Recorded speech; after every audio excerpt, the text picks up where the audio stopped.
With the announcement that Hex Undying is getting drastically nerfed in its effectiveness, my YouTube comment section has seen its fair share of "against good survivors, you're basically screwed now" comments. To break down some of what that sentiment means, it seems that certain killer players feel that using Hex Ruin and Hex Undying perks together is one of the only ways to succeed as killer, especially when you play as lower tiered killers like Wraith, Clown, or Trapper. But that sentiment would be one that doesn't seem to hold up to my experiences or the kill rating statistics held up by the game developers. You do not need these perks to be successful in this game, at least not for the majority of your matches. You don't even need to stack 4 slowdown perks as a paintbrush swing chains Freddy, but I suppose that's for another video. Look, the developers show that nearly every single killer gets about 2 kills per game.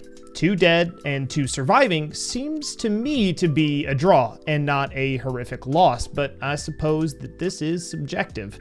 And then higher into red ranks, you see that most killers are getting consistent 2 to 3 kills per match. I personally played every killer match last week with no slowdown perks at all. No corrupt, no pop, no thanatophobia, nothing. And I got 3 to 4 Ks on 75% of my matches. Here's one, and here's one.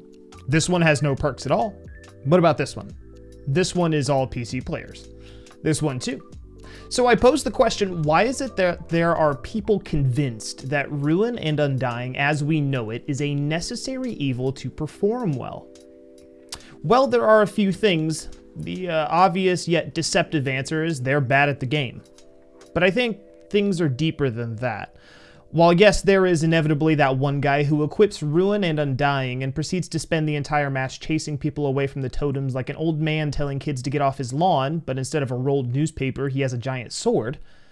That is somebody who has no idea what they're really doing. But for every one of those killers, there is a killer who understands the game well enough, but still decided to slap on the shiny new training wheels to compensate for the lack of informational balance.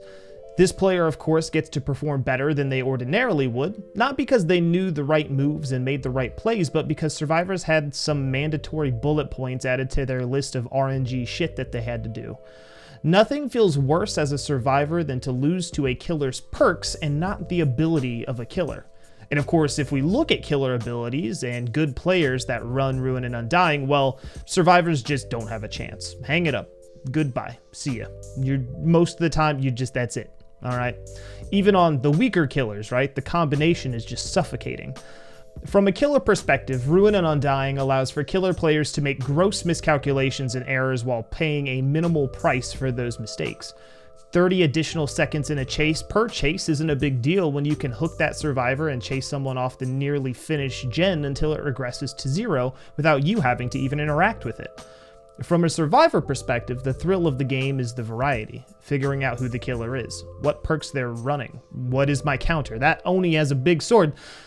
When the variety runs dry and you're subjected to the same killers with the same crusty perks over and over, the monotony starts to creep in. And I've heard it time and time again, but Dyllon, you just can't win against the best of the best survivor squad without these perks. For the average solo queue experience, you won't even see these types of squads. The amount of times I've had 4 survivors bring toolboxes and brand new parts and pop gens in 3 minutes is like twice. I can't even recall. It just isn't typical of my experience in the game, and I have a hard time believing it happens that much to many other people. Sure, there may be a few people who go in and just dunk on killers and leave, but if I'm not seeing it a ton, it isn't likely we're having vastly different matchmaking experiences. And at the end of the day, RNG plays a great role in this game. Where you spawn, gen spread, tile spread. You won't win all of your matches outright, and if you expect to, then you may need to figure out why that is, because it may not be healthy. And if you're truly losing most of your matches, and not just thinking you lose most of your matches, I would encourage you to truly think about why that may be the case. Did you chase too long, split pressure, 3-gen the team, create dead zones? Did you keep swinging at the dude who had dead hard and he outsmarted you every time? But Dyllon, you're just a survivor sympathizer. Survivors never get nerfed, and here we go again with killers getting nerfed. Look, we can go down that road too. In April, we went through a list of changes that greatly reduced survivor efficiency. Generator repair speeds went down, and a large number of maps were rebalanced so that incredibly strong windows weren't so strong anymore. When you look at the landscape of DBD, survivors don't get nerfed as much because they're all the same wireframe teabag machines underneath. Maps, pallet spawns, RNG, tile placements, etc. are the real things that need to be looked at with regards to survivor strength, not survivors themselves. And in many ways, the recent and coming map reworks and upgrades aren't being considered the survivor nerfs that they truly are. Now, if we contrast this with each killer having abilities and perks that continuously need retooled as to keep inevitable metas and power creep at bay, you really begin to see that killers just have more shit going on in their toolkit. This isn't to say that there aren't survivor perks that get stale to see time and time again, and of course, I want to see a viable change to D-Strike that makes some sense, and I'm working on a video for that. Maybe I'm alone in the sentiment, but my enjoyment of playing killer is in the strategy and the moment-to-moment micro decisions that lead to hard-fought chases and narrow victories. And in all of this, I really do want to empower killer players to reflect on what they can improve outside of perk loadouts. It allows you to remain elevated and detached from most of the rebalancing that happens. When you strip away perks that slow the game down to your benefit, you start to think more strategically about where survivors spawn, what gens matter most, and whether you should stay in a chase or not.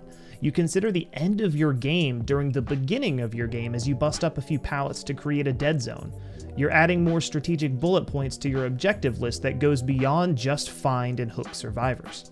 And breaking that tunnel vision narrow view of what your job is as a killer player is really important to your enjoyment and success. When you can streamline strategies in the peripherals of your mind, you don't so much need to be carried by specific dull perk loadouts, and you can run goofy, silly stuff and actually start to savor the victories you work so hard for.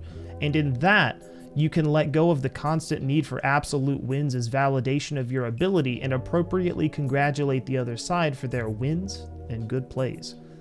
You do not need Hex Ruin and Hex Undying in their current forms to be good at this game.